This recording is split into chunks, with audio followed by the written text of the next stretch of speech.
Before you get stuck into the Zapped to the Past Awards 1985 Part 2, please accept our apologies. During the production of this episode, the audio recording for the Best Crapverts award inexplicably destroyed itself. While we were thankfully able to revert to the backup audio recording, the quality is not quite as awesome. We hope it doesn't bother you too much, so please enjoy Zapped to the Past.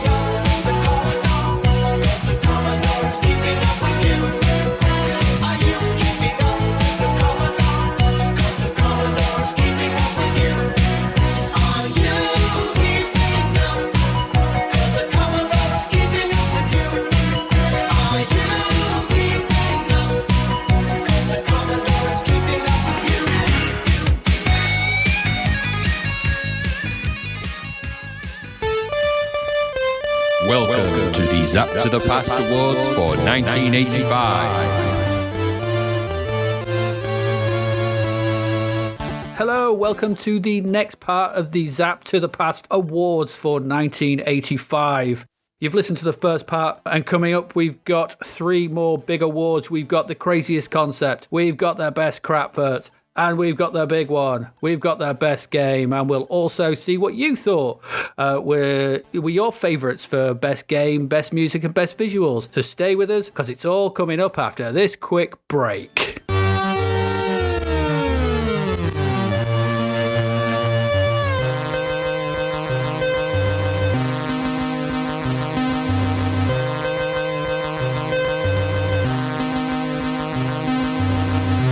Our next category up is craziest concept. You know, we could have called this what were they thinking, how many drugs had they taken, what was going on, but craziest concept kind of, describes what this is. So we've not got too many games here sort of thing. We probably could have had loads more sort of thing, but this is what we have. So in our craziest concept, up for consideration by the judges, we have Dickie's Diamonds, Stop the Express, Web Dimension, Jack Charlton's Match Fishing, Glider Pilot, Kayak, Monster Trivia, Airwolf, BC2 Grog's Revenge, Taskmaster, and Whirly Nerd. So those are our nominations for craziest concept. Graham, let's have your first one to put in for consideration. My first nomination, are they nominations? My first nomination has to be Grog's Revenge, because I stand by the fact that a monocycling troglodyte is an unusual premise, even just as a starting point, let alone going up the side of a mountain, and who knows what else was going on in that game, because even now I'm still confused as to exactly what. So crazy concept number 1 for me, Grog's Revenge. BC Quest for Tires 2, Grog's Revenge. Something I have found out about that, because from one of our Australian listeners, is that Grog and BC, whatever this is sort of thing, was very big in Australia. Oh, okay. So they were characters. I think they were a comic strip over there. Right, okay. Makes sense. Is what I've been informed. Right. Well, we suspected that there was something like that, didn't we? We said that it was some kind of much-loved character for some. Yeah, because I think he said he loved it, and he looked for, it was quite an unusual game, but he understood it because of the link that they had, sort of thing. But for us in Northern England, no connection. Made no sense. We were unaware of that. So there you go. So a bit of background on that, which we were informed of. So brilliant. Thank you. Nice to get a bit of background. I'm going to put Taskmaster. Okay. So Taskmaster sees you trying to win the fair hand of Princess Kelly from King Otto by completing 7 tasks as set by him. Each task weirder than the last. Each task weirder than the last, including zombies, wizards, what looks like crapping in cups. It's just, it's one of those games. As a crazy concept, it's like, okay, doing tasks to win something. We can go back and probably look at something like the 12 Tasks of Hercules or whatever. But as a concept, this is, it's all kinds of strange. Is there it's all hints kinds of of crazy. Aztec challenge in there as well, a little? Possibly. Or is it because it's a challenge? Yeah, true. Either way, to be honest, sort of thing, I think there was mushrooms involved. Yeah, but, I agree. I think it's weird. I always still feel sorry for that lost glam rocker in that game. Exactly. That's the other thing. We'll come to that when we talk about these, maybe when we want to let's see if it gets to the top. But go on, that's my first recommendation, Taskmaster. What's your next one? The next one is Kayak, because it's just stupid. It's just stupid to simulate kayaking. It's just, even though I say it out loud, it's stupid. I don't get it. I don't get where there's a game in it. I know it's a kind of slalom-y type thing, I think. I'm not even sure if it was that. It's just stupid. It's the final event in Summer Games too. Yeah, just not done very well here. No. And of course, it's got that really annoying slurpy sound where it's the guy's getting to the bottom of his milkshake sound.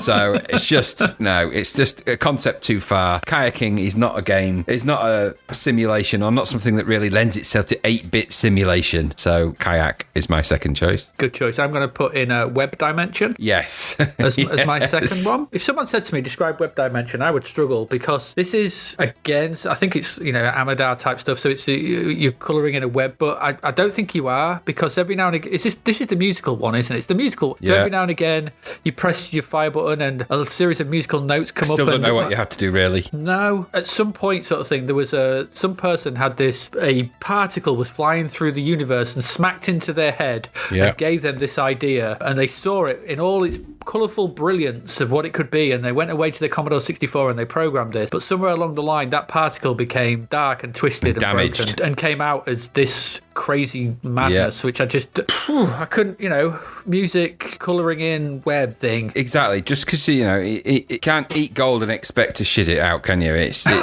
whatever he was eating and digesting turned into that. He did. Good sound though. Well, you'd expect so, but there you go. Web Dimension was my second choice. What's your third choice, Graham? Out of that list of crazy games, I'm putting this in because I get that it's about a certain thing, but the concept behind how you play is just out and out weird, and that's Jack Charlton's Smart Fishing, because it's weird. The idea of staring at your screen, looking at a number to flash, is weird, but the idea of having your hands under the table and all the weird rules that they recommend, it's just weird. It's a crazy idea of a game. Fishing's weird in of itself to make a game of, especially to make it a simulation of fishing, not just like Zelda does when you have a fishing game, like a mini game where it's quite fun to do that. That could have been that. No, we have to choose the reel and the rod and the line and the weights and the bait and the list is endless. No, just it's a crazy concept gone too far. And then to top it off with the stupidest control system known to humankind. No. Okay. I have never been fishing where I've had to press a button to catch a fish. Normally you don't do it that way. It's not the done thing. And nobody tells me to keep my hand under the rod. You keep your hand away from that rod. Oh, but my rod's twitching. I've got a bite. That's more of a nibble. That is not what Jack Charlton had in mind when he lent his name to that game. Yeah, well, would have made it better. Nibbly maggots. That's actually a very famous fisherman who's in that game. If you get to the top levels, you have to face off against Nibbly maggots, the best fisher person in the history of fishing. Jack Fisher Price. Yeah, good old Nibbly maggots. That's me. Okay, so your final one then. My last one is Monster Trivia. Yes. Cosme, Paul Norman. I mean, I found another game today with Paul Norman, which I'd never heard of, and I can't remember it because it's just so weird sort of thing. But Paul Norman is on some kind of crusade just to do the most random games. I mean, he did from a Forbidden Forest to Super Huey to Monster Trivia. And there's another one in there as well, which was some kind of walking around in, some kind of weirdness sort of thing, which I found on just looking through what he'd done. But Monster Trivia defies description. It's like, it's a trivia game. If you lose, you get eaten by a monster. Yeah. Why? What? The amount of programming that must have gone into that, because there's all kinds of effects and stuff going on. It's like, this will make a trivia game more interesting. It's like, not really. The fun of a trivia game is just answering questions against your mates and seeing what you know and trying to win and collect pieces. It's not the threat of being eaten by a badly animated, very strangely, quite disconcertingly animated monster. I don't know what the thought process was here, sort of thing. I can kind of see it, but it was ill-conceived. Yes, I completely agree. And that's my thing. So that's my third one. Okay. Are there any others that we would like to put in? Dickie's Diamonds needs to go in there because it's just wild, isn't it? An owl chasing diamonds that a spider's caught, but you can't fly, but you can, but just stupid. So that goes in there as an also run. It's not as stupid as the others in some ways, but it does deserve to be there, but not in the in the final six, as it were. Yeah, I think the thing with Dickie's Diamonds sort of thing is Dickie's Diamonds just kind of is like it's crazy and out there, and it's a crazy concept sort of thing. But it's just that kind of game from that period where anything was just kind of, you know, whatever sort of thing.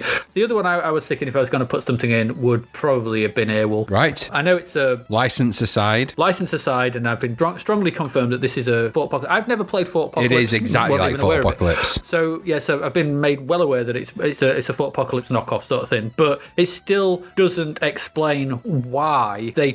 I know Fort Apocalypse is an helicopter in caves, but sticking the Airwolf license on that makes no sense. No, because that's not what Airwolf is, and being attacked by Minter-esque liquor faces and stuff like that makes no sense. This should be higher. I should have put this in higher when I start explaining it now to myself again, because I kind of forgotten about it because we looked at it ages ago. Yeah. But Airwolf, just the game concept makes none sense, none whatsoever sort of thing. It is, as we said at the time, it's when Stringfellow Hawk drank from the wrong bottle. He did. So little to do with the TV show. That's what I mean. There's so much they could have done. Because if you're going to nick a helicopter game to base Airwolf on, you have Choplifter. Yeah. Choplifter is about going and rescuing people. Yeah, it would have made more sense to do that, though. Wouldn't it? I was actually trying to think. I know the premise of Airwolf is that he steals a helicopter and hides it in a mountain, and then he's hired by some Quango military offshoot to go and do, you know, stuff. But I'm not sure where the allegiance of the stuff is. I need to go back and revisit some Airwolves, I think, to see what it's all about. Did you ever play Airwolf 2? I didn't. No, I didn't. Airwolf I barely played, which is odd because I really liked Airwolf as a TV show, but maybe that's why. Airwolf 2 is in space. Well, that just makes even less sense, doesn't it? But I suppose it's much easier to program. It's like, okay, yeah, I remember that episode where it's the other episode where Stringfellow drank from the other bottle. It was a robust helicopter, but it was not created for space travel. I mean, come on. Absolutely. Dominic Santini would have been squished. Right, anyway. Right, so, our craziest concept. So, we've got, I think Airwolf should go up there, but I'm going to knock it out because we put the others in first. Mm-hmm. BC2, Grog's Revenge, Taskmaster Kayak, Web Dimension, Jack Charlton's, Match Fishing. That's been nominated a lot, you know, in all the wrong categories. And Monster Trivia. Nobody has spoken about Jack Charlton's Match Fishing as much as we have in the past 2 hours. We've sold more copies now than it recently ever did. In the last 35 years. Jack Charlton's estate is now making big bucks off us. I know, quids in. There must be at least £5 or £6 now. Whichever the lifespan of that game is, you know, in 1985 money, that's at least £25, remember? Absolutely. And also 8 hours in 1985 time is like 3 years now. Which is what lockdown is.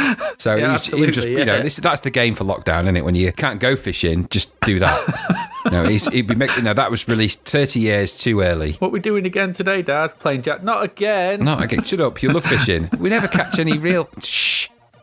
All right. Okay. So, what did we put in? You put in BC2. Is there any of mine? Taskmaster, Web Dimension, Monster Trivia. I put that you would have Web Dimension. I think is a definite because it's just weird. The more I think about it again, the more I think. Even now, I don't understand what it was about. I loaded it and tried to find a way of playing it. I even went to the all powerful internet to try and find some kind of way in, and even that was confused about it. It's like we don't know. What are you asking the internet for? We don't know about it. How are we going to help you? So it's just I don't even know what the concept is. But it's definitely weird, and I don't know. It definitely belongs in there because even now I'm confused about it. Yeah, I would say with what we've now sort of found out about BC2 Grog's Revenge, I'm not sure it's a crazy concept because I think if it's based on a kind of a weird comic. Yeah, it's just a concept we weren't familiar with. That's different, isn't it? Fits a bit better, doesn't it? So I don't think that will go in the top 3. I think it's still a crazy concept for a game. You're driving around, it's just caveman on a unicycle collecting clams. Yeah, that's still a crazy concept. But if it's actually based on a comic where that kind of thing is the de rigueur, it's like the reason we didn't put Spy versus Spy in. Crazy concept, but it's based on the comic which we were aware of. So I think BC2 Grog's Revenge probably is not going to be in there, do you reckon? Do you think? No, I think take it out. I don't think it'd be in that top 3. Okay. I'm going to push to put Jack Charlton's Match Fishing. Yeah, I think we have to put it in. I think it's conceptually very unusual, borderline crazy. Exactly. Which leaves us with Taskmaster, Kayak, or Monster Trivia. That's the difficult one, isn't it? Yeah. Because Taskmaster is just a trials game, really, isn't it? The many trials of the sad glam rocker. And, the first one is a kind of berserk type game. Singer. The rest of them, but there is, as much as it's kind of a weird idea because of the premise of the game, the mini games themselves are kind of all in mini games, even if they're a bit stupid. Trying to win the hand of a princess through doing tasks is not an unusual, so it's just weird how it's presented. So, okay. As much as I don't like Kayak because it's a stupid idea, it is just a rowing simulator without any rowing, oars, water, or boats. So that is a stupid idea, but that's not a crazy concept. Rowing isn't a crazy concept. Monster Trivia is just out and out weird. third. I said that at the time, and I stand by that.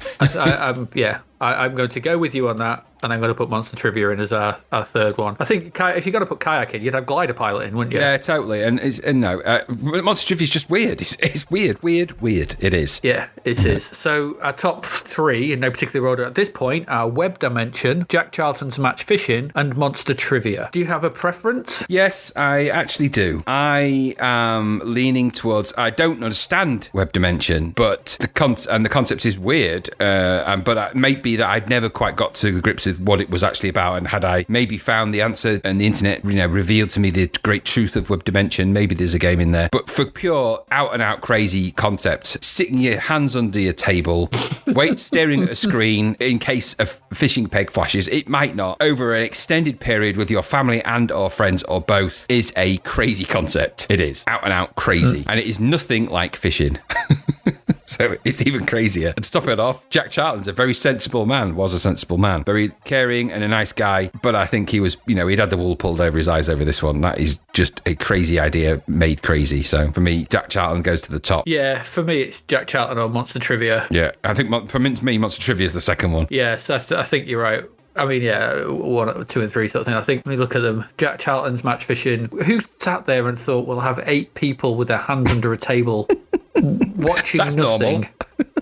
Watching nothing. Watching one screen that doesn't even animate. It doesn't move. But what part of a pitch meeting did that get through where people approved it? And then not only people approved it, but did they go to Jack Charlton first? And maybe that was his concept. I don't know. But maybe they had this idea for a fishing game and went to Jack Charlton, which I think is probably more likely. I could be wrong. I don't know. But at which point did they go, this will do it. We'll get Jack Charlton. We'll stick his face on it. We'll pay him some money. And we've got this thing. I don't know. I can't. No. My brain is broken around whoever thought that was any way a good idea on all levels. So yeah.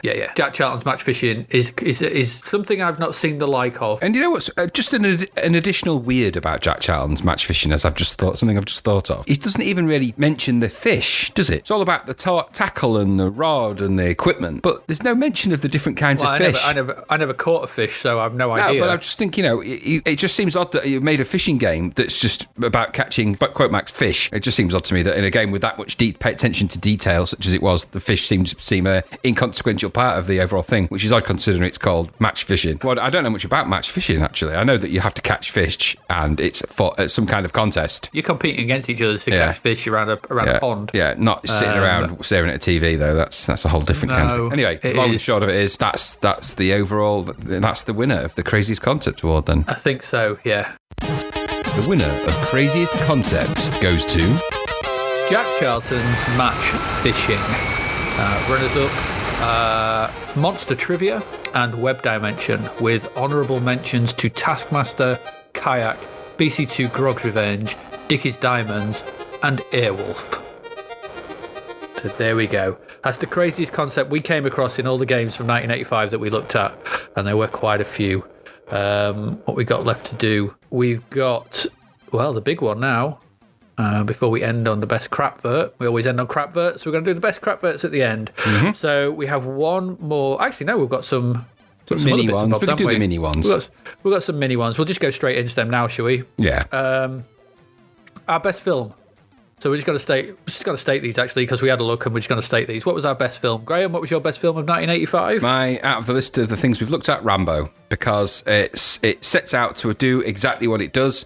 It's a film about one guy blowing and killing lots of things and blowing lots of things up, and it's dressed in a rescue movie, and it sets the benchmark for pretty much every movie that came after that for some time. So, I still really like it to this day. So, great film. That's good call. Mine was Young Lady Chatterley's 2. Understandably. Sets out to do exactly what it sets out to do. Influenced so many films that came after it. Lots of brutal murder, explosions. Absolutely, there was a lot of explosions. No, obviously not Lady Chatterley's 2. It was Back to the Future. Yeah. I think Back to the Future, rightly heralded, is a bit of a classic sort of thing. It's one of them films, isn't it? Sort of. This is one of them films we looked at, and I think it is bona fidely brilliant sort of thing. It's one of those films that gets time travel right in as much as you can do, sort of thing. It's fun, it's engaging, it's eminently quotable. It's got some great performances. Michael J. Fox is pretty much perfect in that film. Christopher Lloyd is amazing. Everything about it is just great. It's a great, fun film. And yeah, for my take, for the films that we watched or came out and we talked about, Back to the Future was certainly the best one. Mm-hmm. And best music, Graham, what was that? What was the best music of 1985? I'd like to go with Now That's What I Call Music 5. And same here. That's my choice too. They dominated the chats then, and they're dominating us now. Why would you not go with it? All the music's on it. It's now what I call music. So Now That's What I Call Music was the best music from 1985. That's fine. And in fact, we called that award the Now That's What I Call Music Best Music Award, and it goes to... Now That's What I Call Music. That's sponsored by The Hits. Yeah. The Hits album. The also runs, of course, were Hits 3. And now That's What I Call Christmas. Yeah. So, so best music was Now That's What I Call Music. Without a doubt. Richly deserved. Richly deserved. On that note, we'll take a quick break right now. We'll come back with, the big one. Best game. So best game of 1985. This might take a while, but we don't know. We'll have a look. Be back in a moment.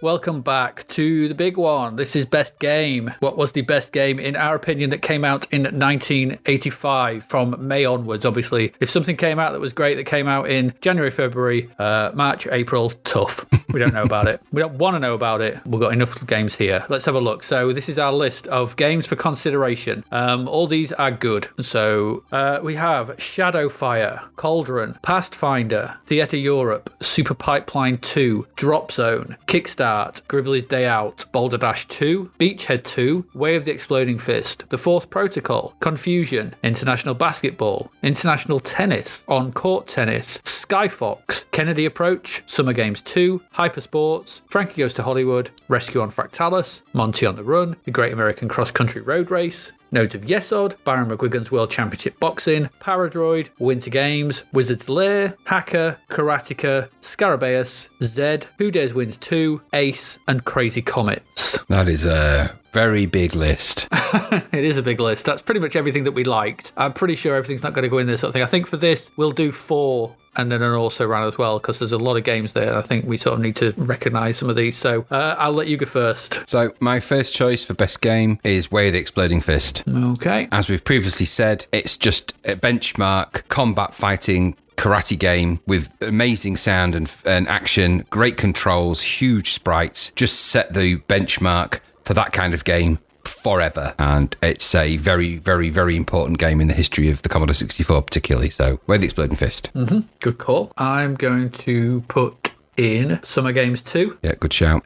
We have spoken about Summer Games 2 at great length. An Olympics in your C64, basically. Eclectically weird but incredibly playable series of events, from kayaking to rowing to fencing to horse riding to javelin. Everything it's incredible. Everything. The presentation is top notch. The ability to include the events from Summer Games as well, which doubles the length of it. If you can have 8 players, it's a stunning package. It's an incredible piece of software, and I think it needs to be considered for this. So that's my first one. Excellent. What's your next? The next game I'm going to put in here into our raffle tin, I am going to put in there, it's tricky, isn't it?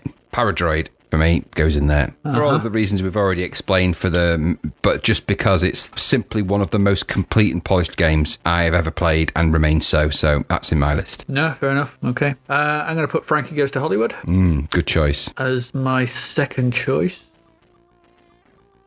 I mean, this shouldn't work, really. This should be nowhere near this list. This is a video game based on a pop group.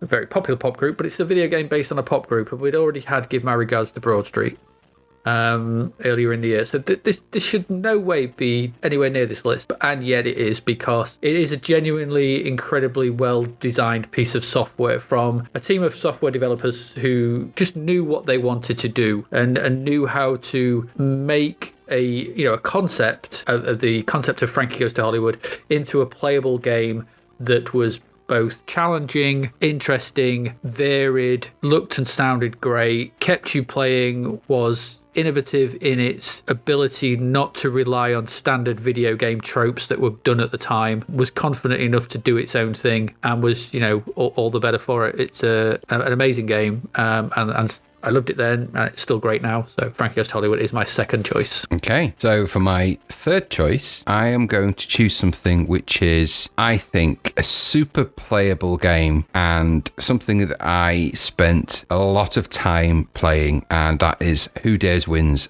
2. Thought you would. It's the version of Commando that Commando should have been, and I enjoyed replaying it recently, and I played a lot of it back in the day. So Who Dares Wins 2. That's fair enough. Okay, I'm going to go with Theatre Europe as my next choice. It's a brave game. This is out of my wheelhouse normally. I don't normally do strategy games, but there is something inherently playable that the developers and designers actually got really right with this. It's simple, but it's brutal. It's well designed. It puts you in a place, it could never have come out from pretty much, and been like this from any other period in time. It so encapsulates 1985 Britain and the fear that we had. When we've spoke about this in quite a lot of the episodes about the fear of nuclear war that was just rampant in the middle, early to mid 80s. Now this game is built around that, and not only that, but also the way that this broke the fourth wall by including a telephone that you had to actually ring in the real world to get the launch codes. Incredibly clever, incredible, use of mechanics that just don't see in games, that just, way beyond anything like, we'd see several years later with Metal Gear Solid and things like that. Oh, look on the back of the box. This was doing it back then. And to boot, it's really tough. It's really hard. I have since learned that it is possible to actually win sort of thing, but generally, this just has a sobering message coming on the back of things like war games and stuff. But I think Theatre Europe is a really, really good example of this kind of strategy game that did something unusual and did it well. Okay, for my final choice into this list, this is actually difficult because it's a choice between, I've got 3 games that I'm thinking of, 4 games actually that I'm thinking of, and I'm going to have to go with Boulder Dash 2 because I think the Boulder Dash games are a polished, complete set of brilliant games and have been and always will be, and so I think it deserves to be in the list, and that's a difficult choice actually because I'm still torn a little bit, but I'll go with Boulder Dash 2. No, that's fair enough. I'm going to put in Drop Zone. I was close with that one myself, so yeah, I think I think Drop Zone is a standout title from this year. Yeah, it's a we spoke about it at the time sort of thing and said we know it's Defender, we know it's based on Defender, but it's great though. But it is great. It's incredibly playable. It's incredibly fast. It's well programmed. It looks the part. It's a blast to play. It's still enjoyable to this day. It's just a great arcade game. And sometimes that's what you want. And then there's not many better than this. So Drop Zone. Do you have any others that you want to put in? My nearly rans, I would put Kickstart in my nearly rans and Beachhead 2. I was debating between Boulder Dash, Drop Zone, Beachhead 2, and Kickstart. So Beachhead 2 because it's a great 2-player game, but it's not got lots of longevity. It's kind of fun every now and again, but it's still got some fun moments. Kickstart 2 because it's just a great 2-player game again, but you need 2 players to really get the most out and fun out of that. But it is great, albeit that the music in it could drive you mad slowly. That's true. I think if I was going to put two in, I would put Barry McGuigan's World Championship Boxing. Yeah, see, I debated that as well. So difficult, this list. Because it's a great boxing sim from many levels, sort of thing, from its presentation, its looks, its depth, and its actual representation of boxing, which seemed to take a step away from your arcadey style stuff to be a bit more thoughtful. And coming on the back of the one we looked at previously, it was Knockout. This was it's just a really, really good boxing game. It's just a really good game, let alone boxing. The other one I would drop in is Scarabaeus. It's unlike anything else. It's technically incredible. We've spoken about its atmosphere and its sound effects, and it doesn't play like anything else. It doesn't feel like anything else. It is its own thing. I think it's a weirdly standout title in this year. It's not without its issues. It's a bit too obtuse for its own good, but for what it's trying to do, it's I think it pretty much succeeds, and I think is a really, really strong contender. If we were to include these, maybe we will. I don't know, but I think Scarabaeus needs to go on this list. Okay. There we go. We have our contenders. We do. Let the bloodbath begin. So our contenders are Way of the Exploding Fist, Summer Games 2, Paradroid, Frankie Goes to Hollywood, Who Dares Wins 2, Theatre Europe, Boulder Dash 2, Drop Zone, Beachhead 2, Kickstart, Byron McGuigan's World Championship Boxing, and Scarabaeus. So do we have any matches? Yeah. Exploding Fist, Paradroid. Yeah, I agree. So I think those two have to be in the top. What about you? Same with yours. I think Frankie Goes to Hollywood. Summer Games 2. Well, actually, Summer Games 2, yeah. This isn't the top three. This is just the discussions at the moment. So Yeah. I'm just having an internal dialogue, really. Sort of. I like Frankie Goes to Hollywood, and it is good, but Summer Games 2 is just great. I think I could probably rule out in the top three Boulder Dash. I mean, I know I selected it, but I don't think it's. We've got the full list. I don't think it's top three material. Mm-hmm. I'm happy to stretch this to a top 5. By the way, with it being the best game. Let's aim for a top 5 then. So we'll have a top 1 and then 4. Yeah. So I think if we're gonna do that, then I still think Boulder Dash 2 wouldn't be in the top 5. Mm-hmm. For my money, I don't necessarily see. Theatre Europe in there myself. It is good, but if it's going to go head to head with Drop Zone, I think Drop Zone has the drop on Theatre Europe, and that's my take on it. No, I think you're right. Theatre Europe is let down by that stupid arcade section. Yeah, I think it's that, and also, it's of its time, and there's no doubt about it. It's a very powerful game, but Drop Zone is still playable now, whereas Theatre Europe probably isn't as much, because you can't do the phone call and you can't do the things that kind of made it a bit special. Yeah.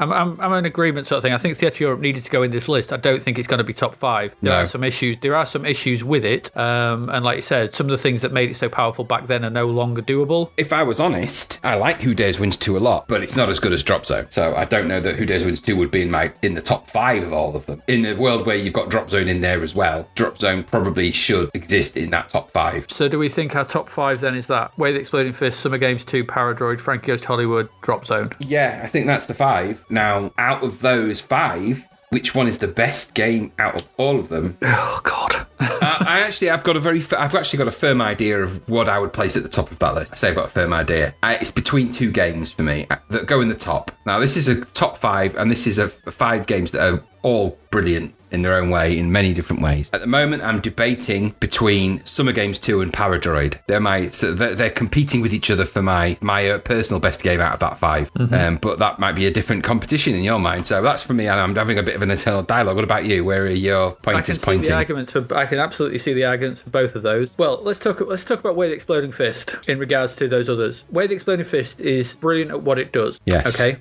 And for this period, it is great. Do we take into consideration so let's think about those other games sort of thing. I don't think Summer Games 2 really was bettered. Maybe World Games, maybe. World Games is better, I think. But in a sort of true... But World Games is weirder, isn't it? It's a more of an odd shoot sort of thing. Yeah, you got... It's a stranger game. Strange old game, that. Game sort of thing. Is it worth looking at something like Way of the Exploding Fist and knowing that IK is coming? Well, that's what's kind of held me back with it. We said it in the review. It only got bettered once. But it does get bettered. Yes. And even then, it gets bettered again.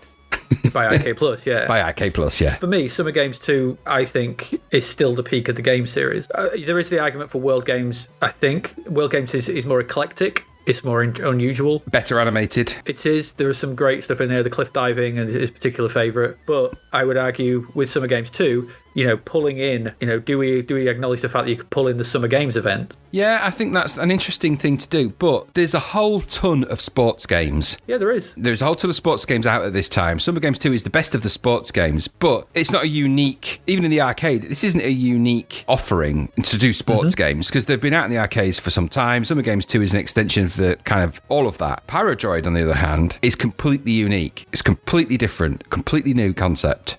It's nothing like anything else. Mm-hmm. So I'm sort of sat there thinking, Way of the Exploding Fists, don't get me wrong, it's great, but it gets bettered. So it can't really be, it could be in the top 5, it can't be at the top. It's a good game for 1985, but in that list, Summer Games 2 is a better playing experience because of all the games and all the stuff.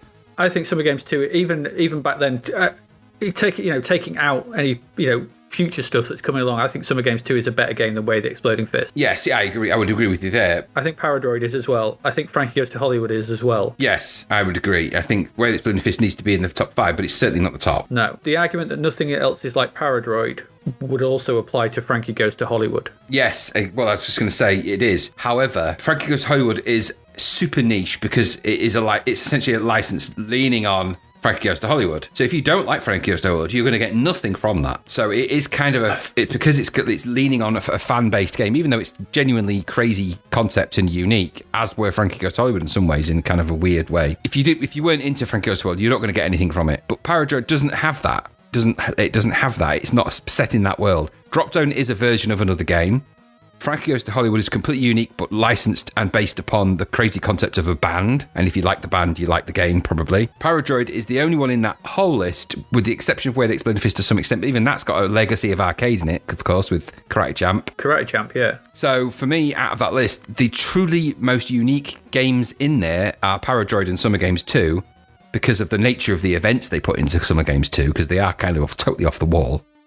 But if you're looking at games that are completely unique, as in somebody sat there and had an idea and made it into a game reality, and it wasn't based on something that they'd seen on TV or something they'd seen in the arcade, Paradroid is that game in that list. Okay. I mean, yes, that's a good argument. I'm not quite sure I'm in full agreement with your Frankie Goes to Hollywood bit, though, because I think that Frankie Goes to Hollywood, yes, they use the hook of Frankie Goes to Hollywood, but I don't think the game really has anything to do with Frankie Goes to Hollywood. Oh, but you can't say that, because it's principally everything about it, the music and everything. Is if you took that away. Okay, so the music, yes, like, well, all right. I mean, as in the nature of the game, the sort of escapist through mundanity. To me, Frankie Goes to Hollywood is as equally well designed as Paradroid. To some extent, I can see where you're coming from with it. I just think that if it didn't have the wrappings of Frankie Goes to Hollywood around it, I don't think it would work as well. If you took all that away, took all the Frankiness out of the way of it, and just had a guy wandering around, just dipping in and out of different realities, I'm not sure that it would work. I think the Frankie thing pulls it into a coherent direction. Yeah. Okay. Whereas you're not reliant on that for Paradroid. Paradroid doesn't have an explanation of why the Dreadnoughts kind of are doing what they're doing. They just kind of do. And don't get me wrong, because Paradroid, you could, on one argument, you could look at Paradroid and say, well, it's great, but that is umpteen levels of the same thing, albeit with different robots in it. It is, and there's no way around that. The Dreadnoughts all kind of look the same. They kind of got look and feel. The maps are varied, but they look the same. And there's only, it doesn't have a whole lot of other stuff. Frankie Goes to Hollywood has, 9 crazy sort of mini games, but Summer Games 2 also has lots of mini games, really. So it's a difficult old list, isn't it? The Way the Exploding Fist and Drop Zone. Yeah, I think they're definitely bottom 2. 4 and 5. Yeah. The thing with Paradroid is, I think we're absolutely spot on in that, it's great sort of thing. But do you think the concept of Paradroid carries? Let's look at this as a full game. Do you think the singular thing about it sort of thing carries across 8 Dreadnoughts? Yeah, I think it does. I think you've got once you've got the gist and the idea of what you've got to do, I think you then have to start thinking about the tactics of how you're going to deploy that. Bear in mind, you've also got the mini game in it as well, which doesn't always guarantee a win. Yeah. So I think you've got a dynamic of that. It's in a tough old space as well. So it can be a very unforgiving game if you happen to die on a level where there's not many options. It's difficult, isn't it? I think if I base it on my initial ability to get into something, Paradroid is less difficult to get into than Frankie Goes to Hollywood. Summer Games 2 is a no-brainer because it's sports events. So, you don't really need to be told because you've been fed Olympic footage and sports footage and everything else throughout a lot of percentages of your TV life, so instinctively you know that. The one thing, okay, so if we look at some other bits and bobs as well, sort of thing. The thing with Summer Games 2, let's tackle some bits, sort of thing. We've spoken about graphics and sounds and everything. We've spoken about all those kind of things. If we look at the way these control. So, to actually play them, because we've spoken about concept and we've spoken about all these kind of things, but to actually play them, so Summer Games 2. You said, yes, it's got its lineage in track and field and hypersports and those kind of games in the arcade and Summer Games and all the other sports games sort of thing. But I think Summer Games 2, in its control systems, and don't forget there are multiple control systems, there are 8 of them, upended the apple cart somewhat and showed that these kind of events could be performed skillfully. I think that is a consideration, whether it's the rhythmic rocking back and forth with the rowing, whether it's the rotational thing with cycling, whether it's the right left up of the triple jump and everything else, the kayaking and the fencing. There's so much in there sort of thing. I think that needs to be acknowledged sort of thing because they do all play incredibly well. The only one that doesn't maybe, but it does once you kind of get used to it, but it's the more stupidest learning curve is the equestrian one. Frankie Goes to Hollywood is a bit awkward to play and not entirely 100%. I love the game, don't get me wrong, and this is like me sort of picking the bits out. So Frankie Goes to Hollywood is a brilliantly designed, clever game, so clever, but I think from from a control perspective sort of thing, it is a little bit lacking. I don't like the fact that you have to be face on to go through a door. Sort of little touches like that. So, those are the kind of things I would go, okay, am I looking at this? Power Droid controls like a dream. So in that respect, if we're looking if we were looking in those kind of things, the amount of functionality that he gets or that game has in a single stick and a single button, whether it's shooting, moving, shooting in 8 directions, is incredible. And the fact that it all works so smoothly and you can switch between one mode to another very quickly is very clever. So from a playability standpoint, I think you're right. I think both Power Droid and Summer Games 2 are over Frankie Goes to Hollywood. And probably Drop Zone is probably over this sort of thing, but I think Frankie Goes to Hollywood has more going for it than Drop Zone. So do you think that's something to be taken into consideration? Yeah, I think that's right. And I would also suggest that some of the mini games in Frankie Goes to Hollywood don't really work that well. And I don't mean that they don't work as in they break or crash or anything like that. I just mean that they're not really that great as mini games. Some are better than others, but they don't all kind of work in the same way that Battleix. Some of the ideas in them are stronger than the actual implementation of them. And so I think the control system in Frankie is a little bit hit and miss compared to something like Power Droid. You're right. And so Power Droid and Summer Games 2 in terms of how you control the action, totally streets ahead. Frankie Goes to Hollywood conceptually is kind of crazy and out there, but it doesn't all work so well. And you are left a little bit, it does feel like a lot of ideas spring up all the time in there, not all of them necessarily coherent. Now, it's not always a bad thing because the game's kind of not about that, but there is a lack, sometimes it lacks the cohesion of the game in that you need to keep you kind of into its space. Summer Games 2 is never going to have that problem because it's an Olympic event game, so you're just going to go from one event to the next, so it doesn't really it belies that. Power Droid does keep you interested, but you are doing a lot of the same thing over and over again. Yeah, I think because the flip side to that sort of thing is Power Droid feels like sort of an evolution of game design to that point. And it feels like a game. There is a game over, there is an ending, you can die, there are points. So it keeps those things, and those are things we mentioned when we looked at it before, especially the points thing. Frankie Goes to Hollywood almost feels like a step out away from all that, and this is what I would consider a bonus sort of thing. It's like it's confident enough to not give you a game over screen. You get to 0, it doesn't matter. It just keeps going. It's confident enough, like we said, like when there was, everyone's a Frankie. This does away with your constant barrage of enemies on screen. It just allows you to play. You go explore, go figure it out, and it trusts you to do that. But I think that's the thing with it, sort of thing. The problem is as you said, I think you're right. Some of the mini games, some of the bits of it, not as good as some of the others for whatever reason. And I think part of that sort of thing is due to the fact that some of the controls are just a little bit finicky and a bit slow at times. And I think it's easy to lose your purpose in Frankie Goes to Hollywood. It is. It's kind of an early open world game. It is, because you kind of just pick stuff up and it accumulates over time. But it's easy to lose kind of the focused purpose because it kind of shifts direction so often that you're never really pointing at the end of the game. You're always kind of not quite knowing what you're pointing at. And that either appeals to you and you like that kind of mystery, or it's something that gets to be frustrating because you sometimes in a game you need to know what the final thing you're aiming at is, because that's how you feel that you're going to complete the game. Frankie for me is the kind of game that could just stop and you wouldn't necessarily know why. You might have just not quite done the things or collected enough of the stuff, but you'll never really know whether you did or you didn't, because it sort of accumulates kind of stuff all the time. I don't know, and that is just my take on it. No, I think that's a good point. It's both a pro and a con, isn't it? It's like trusting it's trusting in the player at a time when games very rarely kind of didn't really do that sort of thing. It treats you with a bit of intelligence. There's no doubt about that. Yeah. There's a lot of collecting games. There's lots of everyone's a Wally and finders keepers and all these kind of collecting stuff, but they don't trust the player to be engaged with the systems. They have to throw enemies at them, and this, and I was a big advocate that I was glad that this didn't. Yeah. But I think you are right in that some of the mini games are not as good as others.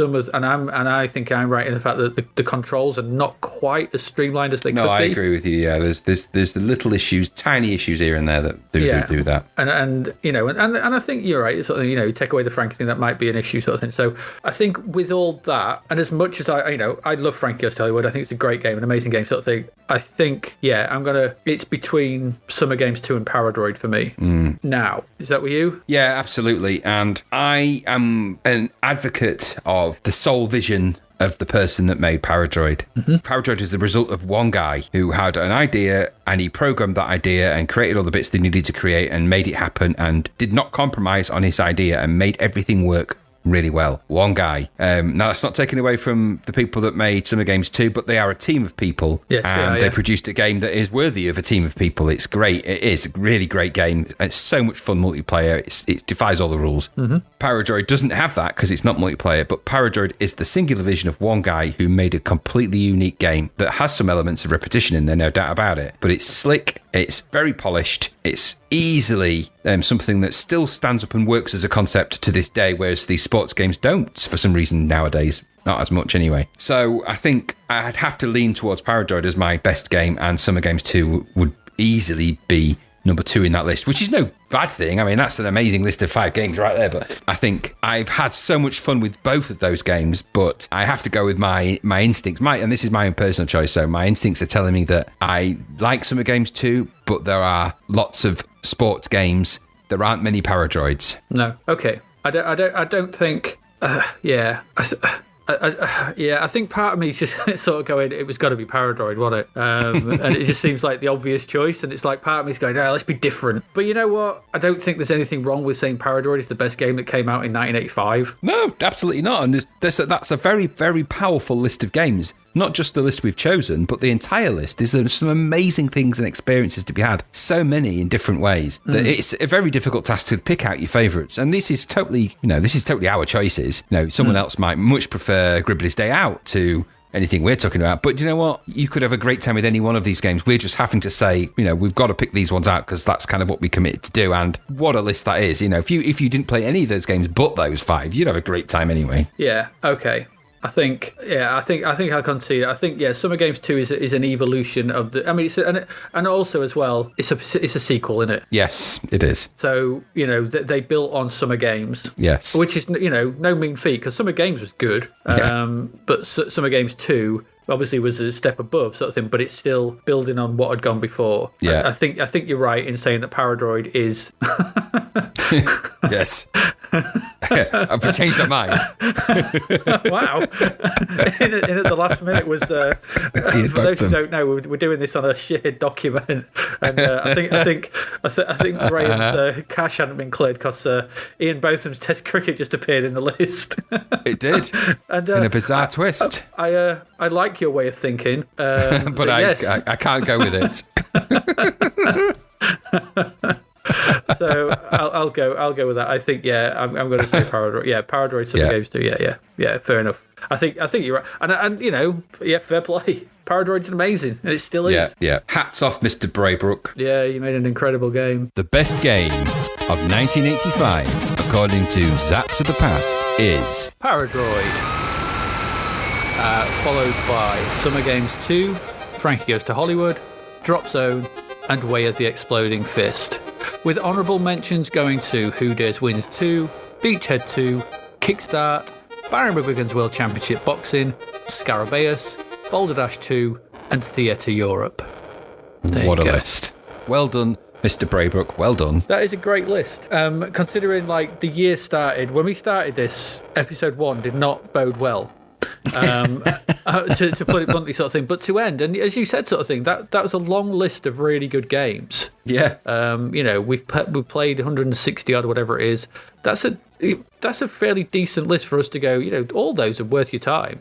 There's none of them. If you go play them, you're going to enjoy them. So, but in particular, those top 5 from any platform around at that time. That's quite the ensemble of titles. Yes. What are you going to say? Sorry, you were going to say what you were thinking about something the other day. I was thinking about something the other day about Andrew Braybrook's games. I don't know, did he ever do a game better than Paradroid?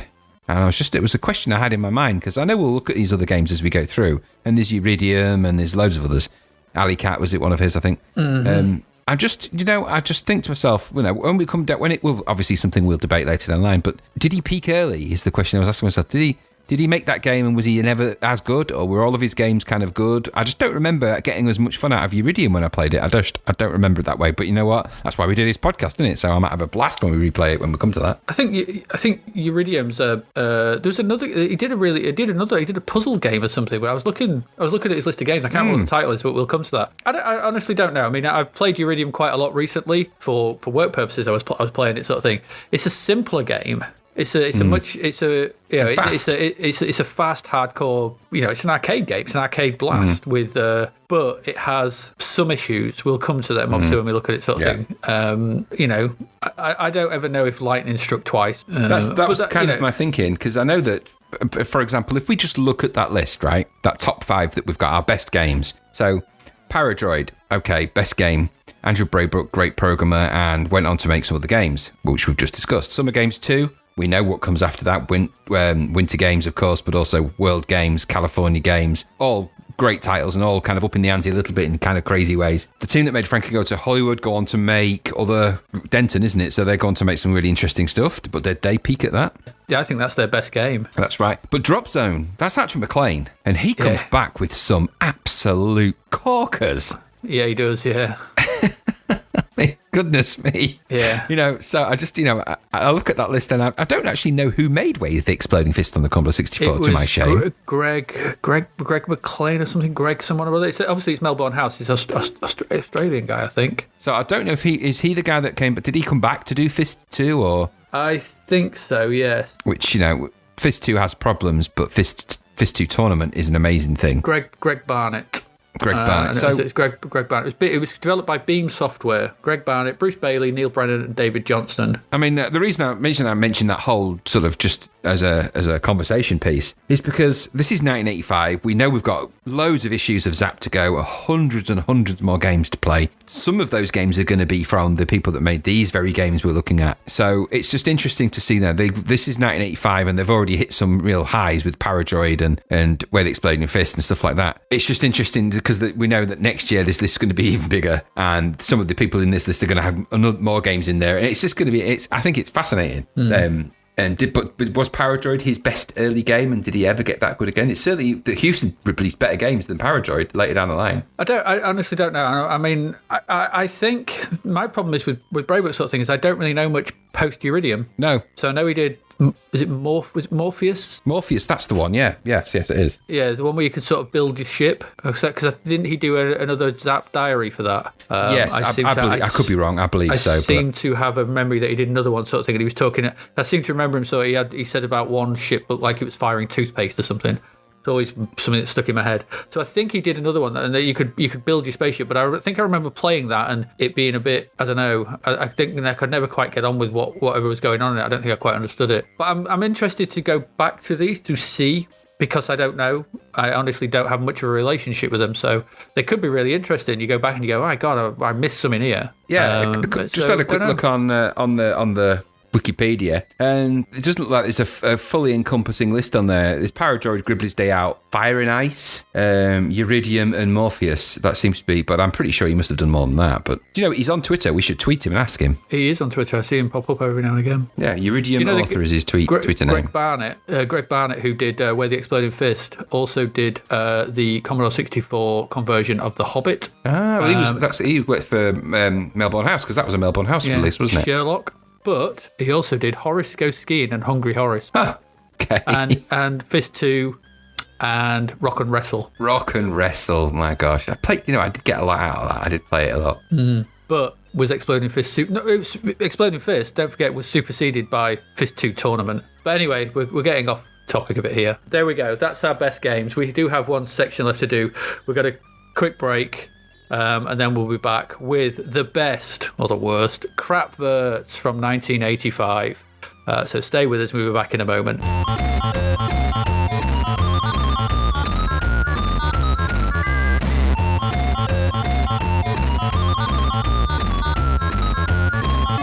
Welcome back. Thanks for staying with us through all these awards. We've got our last set here, and this is the best of the Crapverts, or the worst of the Crapverts. I don't know. You Crappest decide. Of the Crapverts. The crappest of the Crapverts, yeah, the greatest craps. that I've ever had. I could tell you the time. I could tell you a tale or two, but I'm not going to. No, I won't. Sort of thing. Right. Okay. So crapverts. What have we got? We've looked at a lot of crapverts. Not all of them crap, but most of them crap. So Mostly these will. crap. So my suggestion is for you right now, if you're listening to this and you've got option to it, is just go to the website, because all these will be on there, and there'll be the selection for these awards, so you can choose your own if you want, sort of thing, but these are what we're going to say. So we've got a selection here. The first one is so we've got Fantastic Voyage from Quicksilver. We've got Shades from Durrell Software. We've got Knockout from Alligator. Amazon Warrior from New Generation Software. Jack Charlton is in again this game. Jack Charlton's Match Fishing from Alligator. Five-a-side Football from Anirog. We've got Ian Botham's Test Match from Tynesoft Computer Software. Metabolis from Gremlin Graphics, I think that is. Souls of Darkon from Task Set. Jeff Cape's Strongman from Martech. The Devil's Crown from Probe Software. Boffin from Addictive. Space Pilot 2 from Analog. Oh my god, it's annoying me already. Griffin from Quicksilver. And Surf Champ from New Concepts. Jesus Christ. So crap. They're all terrible. My god, honestly, that's just taken a massive dump on my eyeballs, all those. So, yeah, go have a look. They'll be on the website. Adverts were very different back then. And, we understand, but we don't. Some of the design choices in these adverts are inexplicable. They are. Yes, and that's just basic design aside. Sometimes they've been drawn by people that have not looked at the anatomy of a human being, that's for sure. So, whereas sometimes they've tried to get it super anatomically correct. Amazon Warrior springs to mind. And other times they've gone kind of wild with the old muscles, haven't they? Knockout.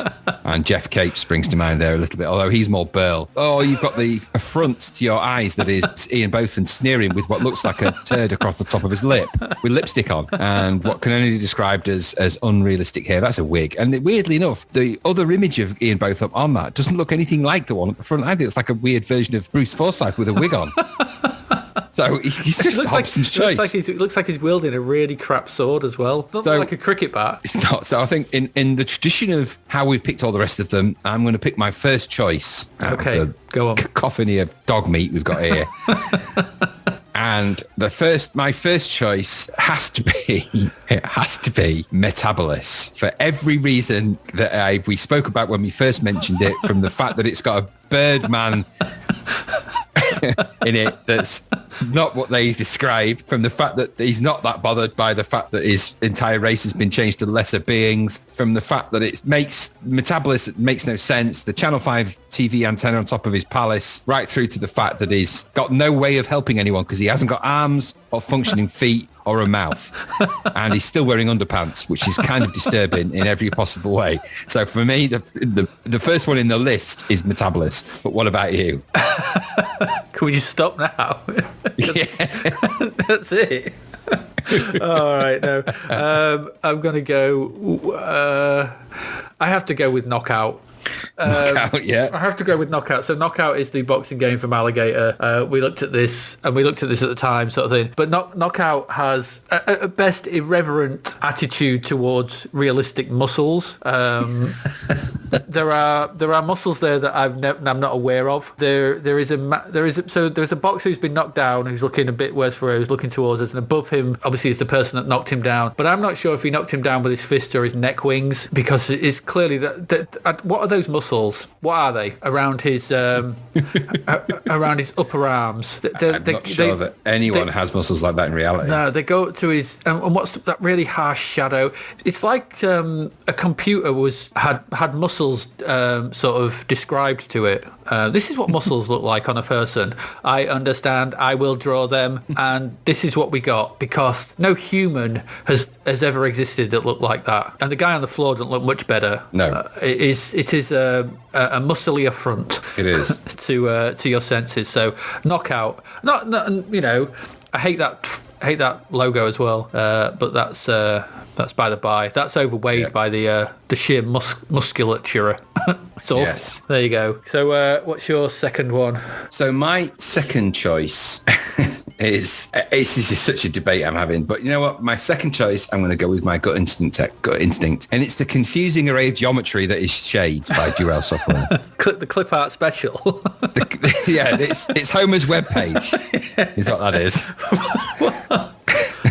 So this is just a million ideas that make no sense about anything thrown onto the screen in some kind of bizarre geometric Dali-esque nightmare where somebody got the line tool and just thought they'd just go hog wild drawing arrows and lines on things. It makes no sense whatsoever. And I like the fact that it shouts requires a joystick at you in big letters. So It does. and I still don't know why there's an uncoloured part. I don't know if it's meant to be a shadow. I don't know what it is, but where there's a kind of a waterfall running off the side. And then there's a bit underneath that looks like it wasn't quite finished. I don't know for sure.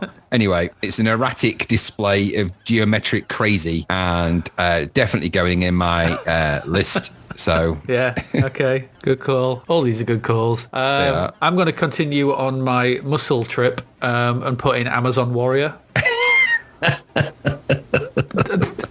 That's an Amazon warrior that's, I clearly guess they have been sort of thing, but he's been out in the sun too long.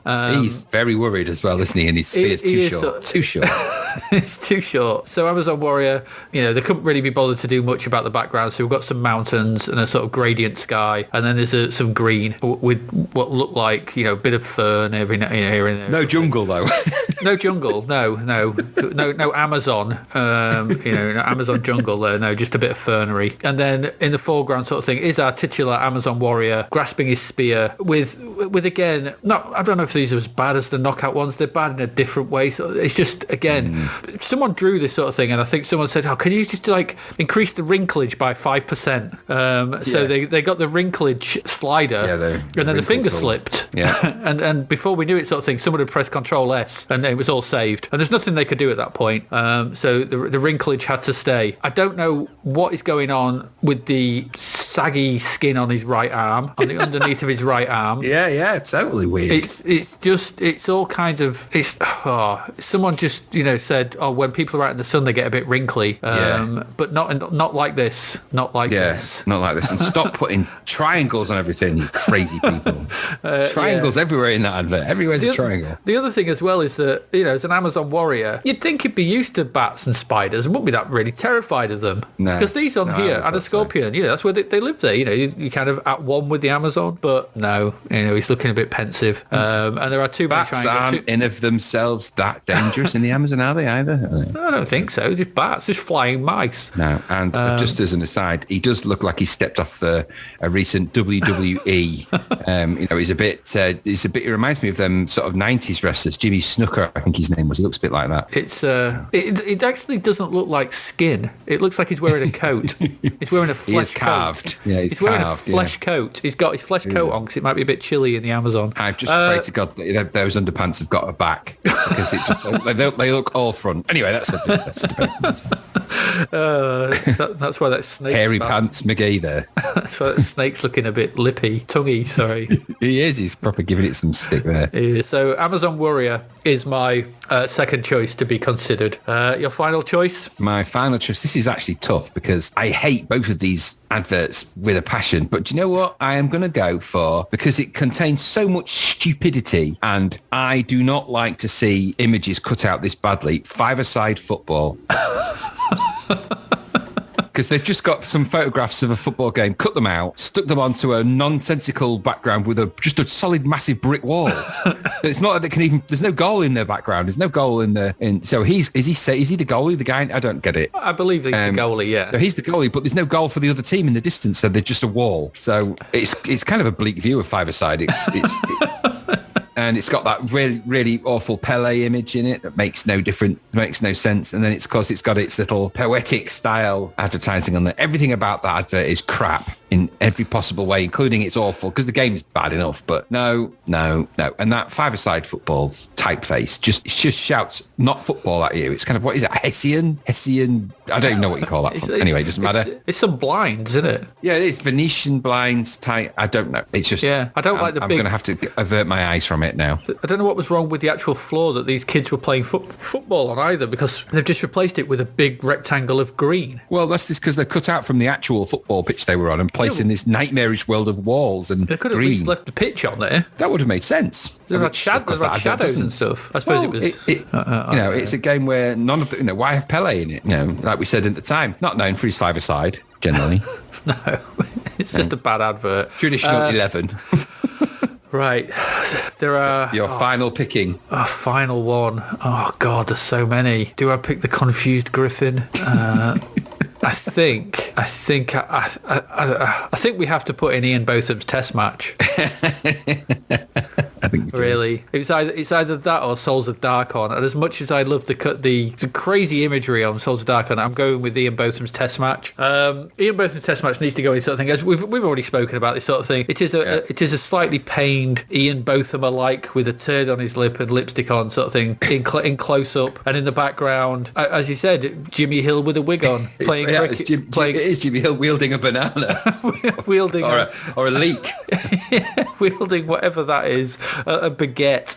It is a baguette. Wielding a baguette in the vain attempt to make it look like he's actually playing cricket. The font is awful for Ian Botham's test match. A red drop shadow. It's making my eyes water. Yeah, red and green. And why is it got, it's like a Japanese flag? It's meant to be a cricket ball. Is that red dot meant to be a cricket ball behind it? Yeah, I believe so, yeah. It's just like a Japanese flag. And the title, a full cricket simulation with the following features to make it a truly, in inverted commas, first-class game. Yeah, it's not. This is one of those things, sort of thing, where we're like, no, this is a bad thing. And so, yeah, for all those reasons, it's a terrible advert. So we have to include that. So that's my final inclusion. Yes. So now we have our runners. Do we have any nearly theirs? Well, the one I would put in is there's two. There's Souls of Darkon and probably Surf Champ.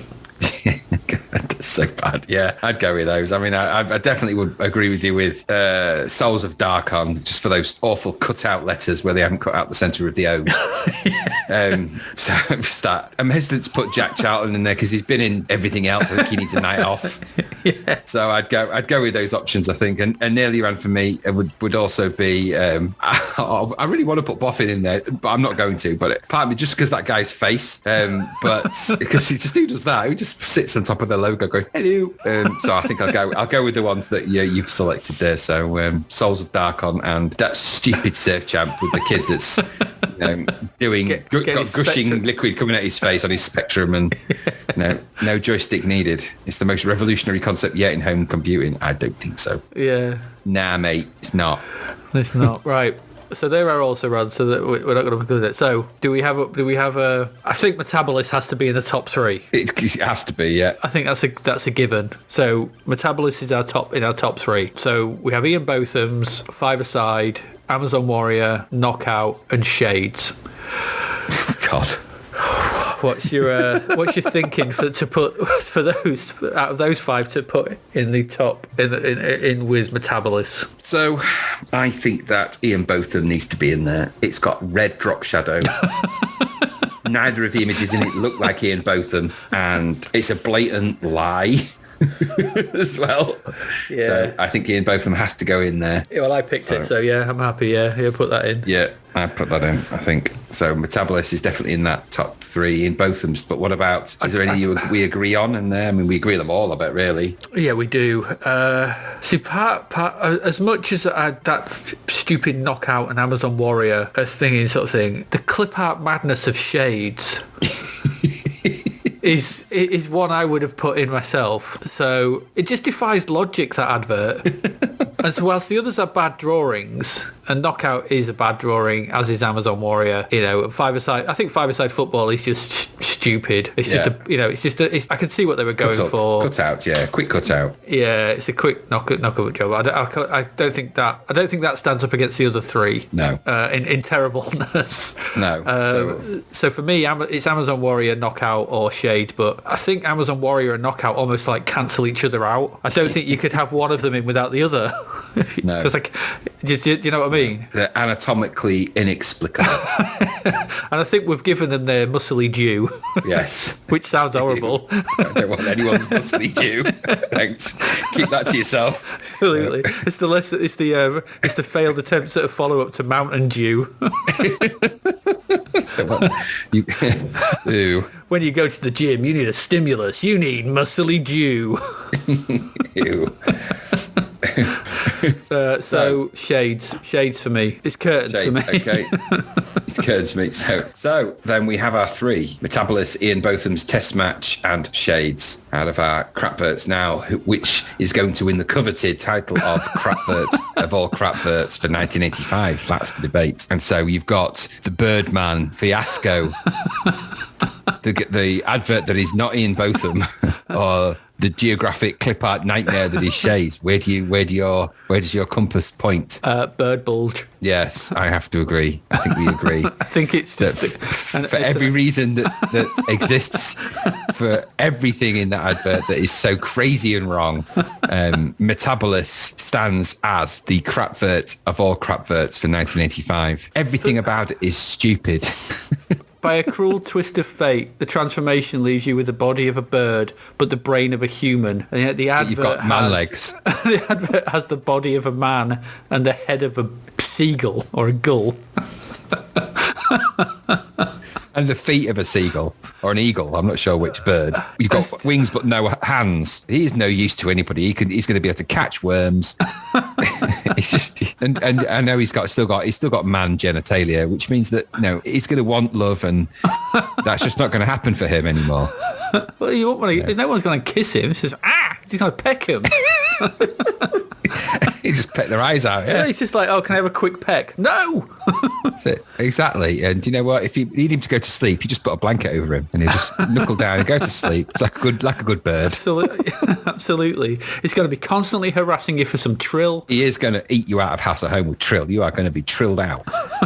It is a bit of a nightmare, isn't it? And you can't feed him bread because he'll blow up and pop, and all sorts of strange things can happen. You're never going to live happily with Birdman there. So, and I don't get how is he? If he's the saviour, they're doomed. Yeah, they're doomed because they've all been changed anyway. It's not like he's not going to help them because they've already been changed into mice and birds. So what's he going to do? He's already changed as well. It's just accept your fate. You are what you are now. Just live in the trees, eat chilled bird seed, and just lay eggs, and that's going to come uncomfortably for him.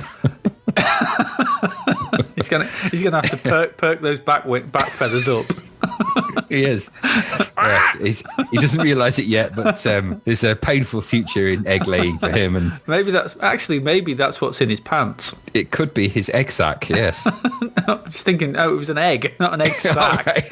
God, I tell you, it's taking me down a dark path. I don't want to go down this. I also want to know why he's wearing like a prize boxer's belt. Yes, he is. He's won a boxing championship. Like we said when we talked. How would he box? Well, when we said it, he was transformed mid something, and clearly he was just in his pants. So he must have been wrestling or boxing, like you say, and he's just been. Can you imagine the horror of that boxing match where the opponent was midway through the round 4 just transformed into a seagull Birdman?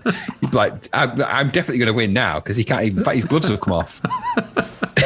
Oh, it is. I don't understand. I just don't understand the advert. I don't understand, like we said before, why is Coming Soon, Amstrad and CBM 64 versions put there? Over his bulge. Just, yeah. 64. Burp.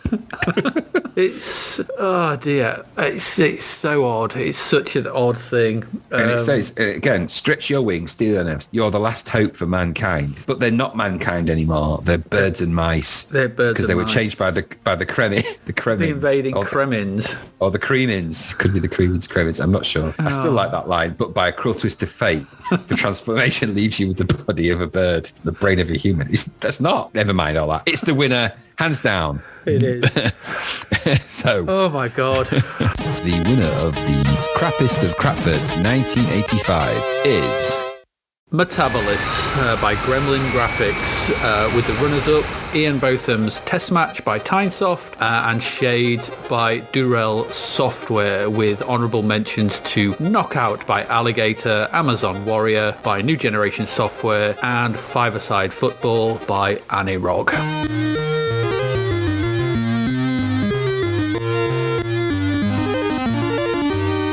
There you go. That's all the awards. We've done it. We finally agreed on what was the best game of 1985, and it was a tough choice. Tough choice. We had to debate that, but. Let's see what you thought. What did you think? We got some response when we asked our listeners for their best games, best music, best visuals for 1985. So let's see what we had back. Dan Kelly on Facebook said if we wanted to add a category for best box art, he would nominate the Castle of Dr. Creep. I think I probably have to put a picture now of the Dr. Creep box art on the website, I suppose. It says it was in the window of his local computer shop for months way back when, and it always sparked his imagination. There was so much mystery and potential for adventure in one image. I think it's a crow and a key through a barred window. It's quite good, actually. I quite like it. Steve Erickson on Facebook, who we spoke to on the podcast Retro Fusion a few weeks back, said he would like to nominate Action Biker for best game and also best audio and best visuals. Of course he did. Of course he did. But Paul Monahan, though, also from Facebook, said he'd like to nominate Steve Erickson to be locked away for his opinions on crappy 8-bit games. Harsh. So harsh. But there you go. Yeah, Steve, if we had as I said to you, if we had a category for best game based on crisps, Action Biker would win hands down. It would be the best game based on a crisp packet. It really would. So, but unfortunately, that category does not exist. So we're going to rule Action Biker as ineligible. Sorry. Niall Bullet from Facebook said, in any list that contains Elite, it is the best game, and that we were just plain old wrong. It can happen. It can. We're not, but we can. It can happen. Didn't then, though. No, he said it's way ahead of its time. Open world, tons to do, and still playable today. And his best music was Monty on the Run. I think that was our third place, wasn't it? So yes. I'm not going to argue too much there. No. You know, Monty on the Run could easily have won. I think it didn't. It didn't, but it could easily have. Mark Fletcher from Facebook, who also does the 3 Rows Back podcast, said that his most affectionate memories award, which he appreciates doesn't exist, would go to another one, to Action Biker. Goodness me. He played it way too much back in the day, and it was a steal at $1.99. Action Biker has its fans. It does. There you go. But his best game has got to be Summer Games 2, which he was absolutely obsessed with, and it still stands up today. And runner-up would be Frankie Goes to Hollywood, which he has also given the Best Music Award to. Mark Fletcher isn't you, is it? Because that's like 2 of your choices out of that. No, it's not me.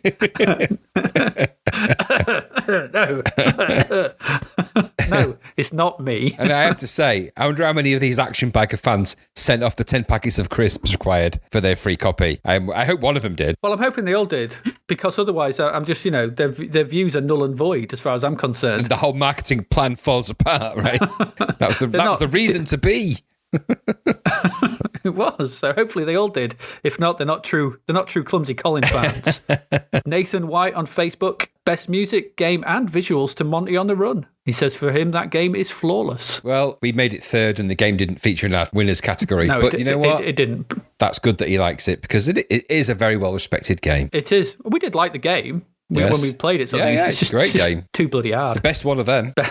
There's a lot of them. Martin Hicks on Facebook. His best game was Summer Games 2. It says it had incredible graphics and incredibly high playability factor, especially when competing with up to 8 friends. And his best music was Monty on the Run. And his best graphics was Summer Games 2. So I'm sensing a theme with the best music. Yeah, people really do like the Monty on the Run theme. Yeah, it is very liked. It is, but it is. It is a stunning piece of music. Yeah, it is like amazing. Crazy Comets and Chariots of Fire. Well, I would suggest they go and listen to Hypersports and just give it a chance. Yeah, Hypersports. Yeah, Andrew Fisher, who is the from Facebook, who is the author of the Commodore 64 book 1982 to 19XX, writer for Retro Gamer, and also one of the news and a Zzap reviewer, said his best game was Paradroid, which is still one of his all-time favorites. The best music was Crazy Comets. Good choice. Although it's a close run thing with Hubbard's other 85 classic Monty on the Run. But for him, Comets just edges it because it is so funky. Yes, I agree. And the best graphics went to Frankie Goes to Hollywood. Interesting choice. Yeah, he says it's such an incredible game and the graphics have some amazing details and clever touches. Even the blank main sprite is wonderfully animated. Did Frankie Goes to Hollywood graphics, did that appear in our best graphics at all? I think it appeared in the list. I don't think either of us picked it though. Okay. Well, we might have. Paradroid won that one, didn't I'm it? not sure. I think so, Best yeah. visuals, we did it. Paradroid one, I think. Yeah, I think so. Dr. Goggles on Twitter said that Elite is the best game, obviously, but we didn't like it. Back to Dizzo with you. Off you go.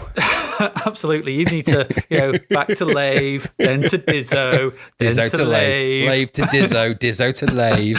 Off you go. Then crash on the space station because you haven't got the docking computer. We're never going to live this one down. Anyway, and finally, unofficial Who, not the official Who, from the Rulmuck forum. His best game was Paradroid. He said Andrew Braybrook's best work with the perfect balance of risk versus reward. It's ripe for a survival horror style remake, which is what I said. Absolutely true. It is true. Best music. He's given it to Monty on the Run. It's main theme inspired by the Charles William piece, The Devil's Gallop. Hubbard's theme for the main game became the ultimate challenge of violinists everywhere. Monty on the Run is a good game, but the music makes it a great game. That's true, and I have actually seen Mark Knight, the Mad Fiddler, play Monty on the Run on his fiddle, and it was a challenge for him. There's no doubt about that. It's very fast and complicated. I'm not surprised. Yes, he did. Best visuals, he said, were Summer Games 2. It's not just the variety of events. It's not just the fluid animation. It's not just the excellent use of colour. It's all the little touches and the way they managed to disguise how small the play area is on some of those screens. And 35 years later, it continues to impress. Okay, that's no fair. arguments there from me. His worst game is Doughboy. Yes. So hard you can't even finish a screen. It's true. The best worst game was Cops and Robbers. Yes. So bad it's almost good. Oh. And the worst music, which you've yet to hear this actually, I need to play this to you, is Give My Regards to Broad Street. Oh, goodness me. Not for the main tune, it's the reward tune you get at the end of the game, because there's an off-key version of Give My Regards to Broad Street. There's an off-key version of it. It's so bad, or Band on the Run or whatever it is, but it's terrible. I don't want to linked it hear to me and that. showed me it. I'm going to play you it at some point. I'll play you it in a minute. But it is awful. So there you go. That's our listeners' awards. So thank you very much for all those. It's great that Amazing. you sort of got in contact with us and replied and gave us your opinions and your thoughts. Those who picked Elite, yeah. Just enjoy Dizzo. Enjoy Lave and Dizzo and Lave and Dizzo. Anyway, but yeah, thank you very much. It's great to hear from you, and obviously keep on listening. And hopefully we'll hear from you again when we do the awards for 1986. So that's been the awards for 1985. Thank you for listening. Let's just have a bit of an outro. Graham, you got anyone you want to thank or anything? Or Yes, absolutely. So do you know what?